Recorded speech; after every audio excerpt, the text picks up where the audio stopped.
महाराष्ट्र की राजनीति में जो कुछ हो रहा है और जो कुछ होना है, हो सकता है उसका फ्यूचर सुप्रीम कोर्ट में डिसाइड हो। सुप्रीम कोर्ट में जो हो रहा है उसका सीधा असर महाराष्ट्र की राजनीति और महाराष्ट्र की सरकार पर पड़ सकता है। महाराष्ट्र के दल बदलू विधायकों, जिसमें सीएम एकनाथ शिंदे भी शामिल हैं, उनकी विधानसभा सदस्यता पर फैसला विधानसभा चुनाव से पहले लेना होगा। सुप्रीम कोर्ट के चीफ जस्टिस डी.वाई. चंद्रचूड़ ने महाराष्ट्र विधानसभा के स्पीकर राहुल नार्वेकर को कह दिया है, अच्छे से समझा दिया है और कोर्ट को कहना पड़ा कि ये तो तमाशा बनता जा रहा है। सुप्रीम कोर्ट में पिटीशन है, लेकिन कोर्ट ने फैसला स्पीकर राहुल नार्वेकर पर छोड़ा हुआ है। सुप्रीम कोर्ट के कहने के बावजूद राहुल नार्वेकर स्पीकर जो हैं वो हिलने को तैयार नहीं हैं, इसलिए सुप्रीम कोर्ट ने दूसरी बार उनको वार्निंग दी है, जो देश की सबसे बड़ी अदालत के आदेश के पालन में टाल मटोल कर रहे हैं। स्पीकर जितना डिले करते रहेंगे, फायदे में शिंदे कैंप रहेगा, सीएम शिंदे रहेंगे।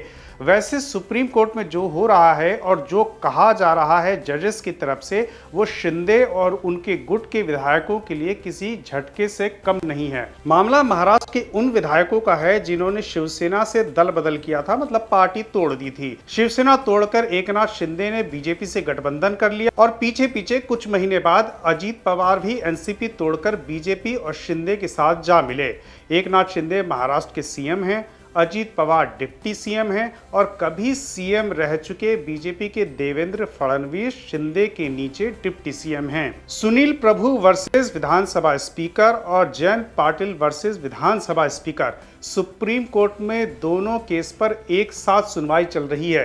केस में पिटिशनर हैं उद्धव कैंप के विधायक सुनील प्रभु और एनसीपी से जयंत पाटिल, और केस लड़ रहे हैं कपिल सिब्बल और अभिषेक मनु सिंघवी। जयंत पाटिल अजीत पवार की बगावत के खिलाफ सुप्रीम कोर्ट पहुंचे हैं, जबकि सुनील प्रभु उद्धव ठाकरे के समर्थन में शिंदे के खिलाफ सुप्रीम कोर्ट में केस लड़ रहे हैं।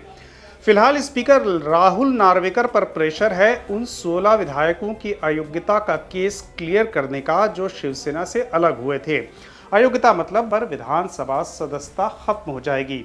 एकनाथ शिंदे समेत उनके साथ गए 16 विधायकों की सदस्यता खतरे में है और अजीत पवार के साथ जाने वाले एनसीपी के 8 विधायकों की सदस्यता पर भी तलवार लटकी हुई है। सुप्रीम कोर्ट ने 18 सितंबर को महाराष्ट्र विधानसभा के स्पीकर से कहा था कि शिंदे समेत बाकी 16 विधायकों के खिलाफ अयोग्यता वाली याचिकाओं पर फैसला करने के लिए आप टाइम फ्रेम बताइए। राहुल नार्वेकर ने सुप्रीम कोर्ट के ऑर्डर को हल्के में लिया और आज तक टाइम फ्रेम नहीं बताया। अब चीफ जस्टिस ने कहा है कि अगर आप टाइम नहीं बताएंगे तो आदेश सुप्रीम कोर्ट को देना पड़ेगा। भले ही विधानसभा स्पीकर का पद संवैधानिक पद है, लेकिन आदेश हम दे सकते हैं, मतलब स्पीकर को सुप्रीम कोर्ट डायरेक्टिव दे सकती है। कपिल सिब्बल और सिंघवी ने सुप्रीम कोर्ट को बताया कि स्पीकर साहब ने तो इंतजाम किया हुआ है कि 1 साल तक सुनवाई होती रहेगी, क्रॉस एग्जामिनेशन करेंगे, सबूत इकट्ठे करेंगे, जबकि ये कोई सिविल केस तो है नहीं जिसमें ये सारी चीजें करने की जरूरत पड़े। Chief justice Chandrachud, justice JB. Pardiwala और जस्टिस मनोज मिश्रा की बेंच इस केस की सुनवाई कर रही है और मामला गंभीर स्टेज पर है। चीफ जस्टिस चंद्रचूड़ की बेंच ने स्पीकर से फिर कहा है कि डे टू डे प्रोसीडिंग से इस मामले को देखिए और जो करना है जल्दी करिए। जो भी करिए उससे ये पता लगना चाहिए कि उसमें सीरियसनेस है। मई से यह मामला चल रहा है और अनिश्चित काल तक नहीं चल सकता है और जो भी फैसला होगा वो संविधान के मुताबिक होना चाहिए।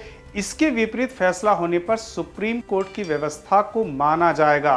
अगर स्पीकर ने कुछ नहीं किया तो सुप्रीम कोर्ट को कहना पड़ेगा कि 2 महीने में करके दिखाइए। 3 जजों की बेंच को जो बोलना था वो कोर्ट में बोले। फिर भी सरकार के सॉलिसिटर जनरल तुषार मेहता और महाराष्ट्र के advocate general doctor Virendra Saraf से भी कहा कि स्पीकर को फैसला लेने के लिए समझाइए। किसी को तो महाराष्ट्र विधानसभा के स्पीकर को सलाह देनी होगी कि वो कोर्ट के आदेश की अनदेखी न करें। स्पीकर राहुल नार्वेकर जो फैसला करने से कन्नी काट रहे हैं उसकी अहमियत ये है कि अगर दल बदल गलत साबित हुआ तो 16 विधायकों की सदस्यता खत्म हो जाएगी, वो विधानसभा के सदस्य नहीं रहेंगे और शिंदे साहब का भी विधानसभा सदस्य बने रहना और सीएम बने रहना मुश्किल हो जाएगा। हो सकता है इसी से राहुल नार्वेकर विधायकों की फाइल पर आगे नहीं बढ़ना चाहते हैं। उद्धव ठाकरे ने विधानसभा में बिना बहुमत टेस्ट के इस्तीफा दे दिया था।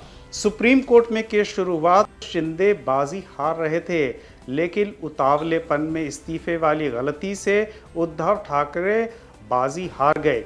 शिंदे के शिवसेना तोड़ने से महाविकास आघाड़ी, जिसमें शिवसेना, एनसीपी और कांग्रेस शामिल थी, वो सरकार गिर चुकी है। सुप्रीम कोर्ट के सामने इस समय ऐसा कोई मामला नहीं है जिससे किसी भी जजमेंट से महाविकास आघाड़ी फिर से जिंदा हो जाए और उद्धव ठाकरे फिर से सीएम बन जाएं। शिंदे सरकार की वैलिडिटी साबित हो चुकी है। वो बीजेपी अजीत पवार कैंप के समर्थन से वह कैसी सरकार चला रहे हैं जिसके लीगल होने पर कोई प्रश्न चिन्ह नहीं है। बाला साहब ठाकरे की बनाई शिवसेना को चुनाव आयोग ने भी दो हिस्सों में बांट दिया, शिंदे और उद्धव ठाकरे के बीच में। ऐसा माना जाता है कि शिंदे अजीत पवार को आगे रखकर सरकार महाराष्ट्र की बीजेपी ही चला रही है। शिंदे गुट के विधायकों के साथ कोई अनहोनी न हो जाए, मतलब सदस्यता न चली जाए, इसलिए बीजेपी ने अजीत पवार को अपने साथ ले लिया और नंबर पूरे कर लिए। तो शिंदे साहब अब बीजेपी की मजबूरी नहीं रहे हैं। नंबर समझिए, महाराष्ट्र में 288 विधानसभा है, 288 की विधानसभा है, बहुमत का नंबर है 145। बीजेपी के पास अपने 105 विधायक हैं, निर्दलीय और छोटे दलों को मिलाकर कुल 126 विधायकों का समर्थन है। अब शिंदे शिवसेना से आए तो 40 विधायक भी उनके साथ आ गए, तो नंबर 166 हो गया। फिर अजीत पवार ने एंट्री मार ली तो नंबर जो है 200 से बढ़कर 206 हो गया। अब बुरी से बुरी परिस्थिति में भी अगर 16 यानी शिंदे के लोगों की सदस्यता चली भी गई तो सरकार बची रहेगी, बीजेपी सरकार में रहेगी, लेकिन शिंदे का क्या होगा ये कहना मुश्किल है।